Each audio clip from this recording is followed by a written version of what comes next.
এটাই বলবো যে এখানে যারা এই থামসা করেন, আমার পূর্ববর্তী বক্তা বলেছেন, তাদের পেটে কিন্তু লাথি মারা হয়েছে। এবং যারা দোকানদার তারা কিন্তু সব থামসার, একটাবার মনে করলো না যে আজকে তাদের রোজগারটা ওরা বন্ধ করেছে। কত আর করবে এরকম করে? মানুষ এই গায়ের জোর দিয়ে ভোট আদায় করতে পারবে না আমি নিশ্চিত।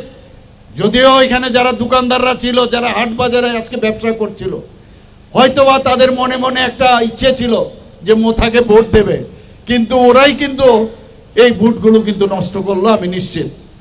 এবং ভারতীয় জনতা পার্টিকে ভোট দেবে, কারণ ভারতীয় জনতা পার্টি এসব গুন্ডামিতে বিশ্বাস করে না। শান্তির কথা বলে যে শান্তি চাই শান্তি চাই, কত রকমের অ্যাক্টিং আর অশান্তির বাতাবরণ সারা ত্রিপুরাতে। আমরা 100, আজকে আপনারা সবাই জানেন যে 100% আমরা দেওয়ার চেষ্টা করছি। আমি নিজেকে আমি সবসময় ভাবি যে আমি আপনাদেরই একজন। আমাদের সরকার, আমাদের ভারতীয় জনতা পার্টি আপনাদেরই, সমস্ত জাতি জনজাতি আমরা সবাই এক। এবং আপনাদের কথা আমরা সবসময় ভাবি, মাননীয় প্রধানমন্ত্রীজি ভাবেন, আমাদের সমস্ত কেন্দ্রীয় নেতৃত্ব সবসময় জনজাতিদের কথা চিন্তা করেন।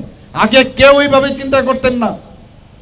আর সেই জায়গায় দাঁড়িয়ে এখানে টিএমসির মতো, আপনারা ওখানেও দেখেছেন একই ঘটনা, খালি কিভাবে ভুল বার্তা দেবে এবং এই ধরনের যে গুন্ডামির যে রাজত্ব তারা কায়েম করতে চায়। বন্ধুগণ, মানুষ বুঝে গেছে চারিদিকে যে অবস্থা। আজকে এই যে এডিসির যে যারা এই টিএমসি যে আমাদের তীব্রমথা যে এতদিন ধরে চালাচ্ছে, এখানে কি অবস্থা! লুট, সকাল থেকে রাত্রি পর্যন্ত লুট। মানে যাকে বলে, মানে একটা পয়সা যদি আমরা আমাদের ত্রিপুরা গভর্নমেন্ট থেকে ওনাদেরকে দেওয়া হয়, কিভাবে লুট করবে সেইভাবে বসে আছে। জনজাতিদের উন্নয়নের কথা ভাবে না, নিজেদের পকেট কিভাবে ভারী করবে সেই দিকেই চিন্তা। বন্ধুগণ, আমি এখানে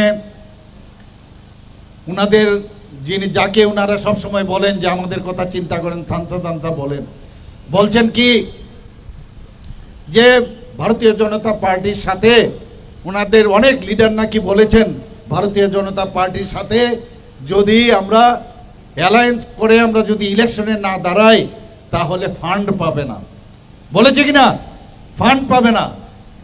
কিন্তু কি বলছেন যে না, থানসাদের জন্য আমরা কম্প্রোমাইজ করব না, মাই লাস্ট ফাইট এই তো বলে। তো যদি ফান্ড যদি নাই পেয়ে থাকে, এখন কোথা থেকে ফান্ড আসছে? এখন তো বিজেপির সাথে নাই, তাহলে কোথা থেকে ফান্ডগুলো পেয়েছে? আমরা সব জানি কোথা থেকে ফান্ড আসছে, আমরা সব খবর আছে। এবং আমরা জানেন, আপনারা সবাই জানেন যে আজকে এখানে যারা উপস্থিত আছেন এই ধরনের কাজের জন্য আমরা কি বললাম যে এডিসির যে 28টা যে আসন আছে, আমরা 28টা আসনেই ভারতীয় জনতা পার্টি এবার প্রতিদ্বন্দ্বিতা করবে। এবং আপনারা খুশি তো? না, এইভাবে বললে হবে না। খুশি? জিতবো আমরা। ভারতীয় জনতা পার্টির সরকার এডিসিতে হবে। মা বোনেরা কিছু চুপ করে আছেন কেন বলুন? জিতবে তো?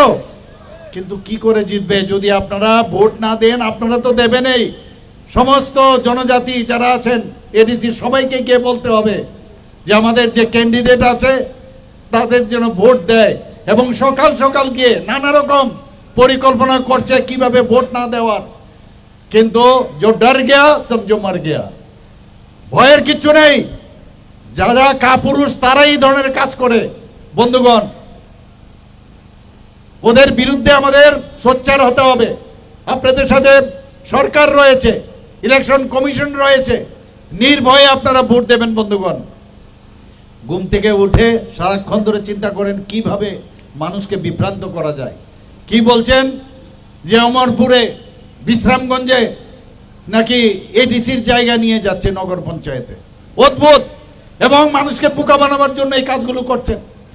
আপনারা সবাই জানেন, যখন নগর পঞ্চায়েতে এখানে বিশ্রামগঞ্জের অনেকেই আছেন, ডিস্ট্রিক্ট প্রেসিডেন্ট থেকে শুরু করে অনেকেই আছেন, এক রত্তি জায়গাও আমি যতক্ষণ ধরে আছি মুখ্যমন্ত্রী হিসাবে এবং আমাদের সরকার আছে, এক রত্তি জায়গাও এডিসি থেকে সরবে না কোথাও, এতটুকু আমি বলতে পারি।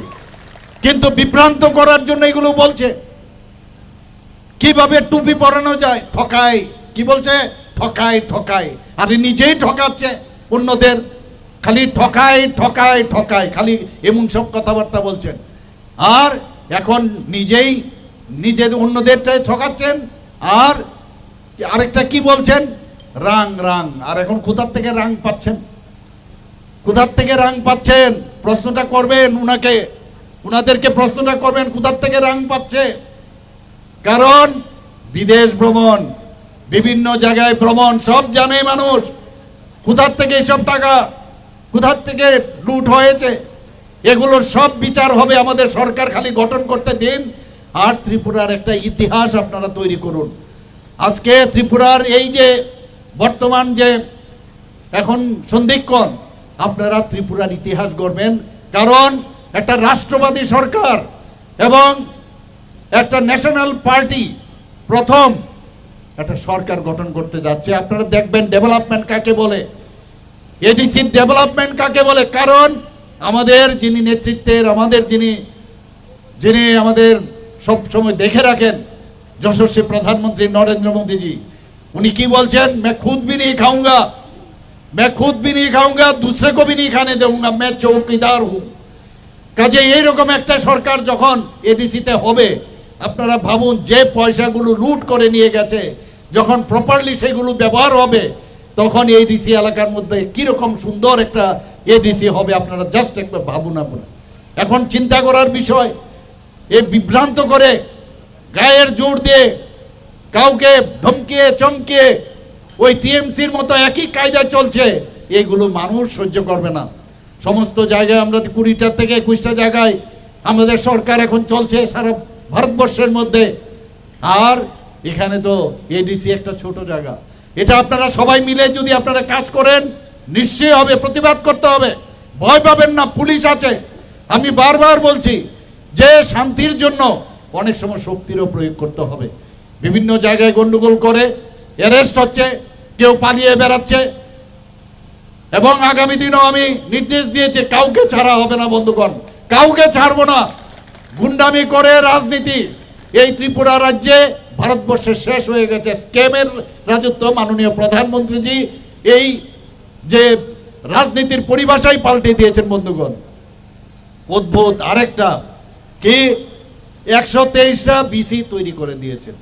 আইন মানেন না, কানুন মানেন না, কিছু বুঝতেও চেষ্টা করে না। আমি জানি না কতটুকু কি পড়াশোনার কতটুকু জায়গা আছে।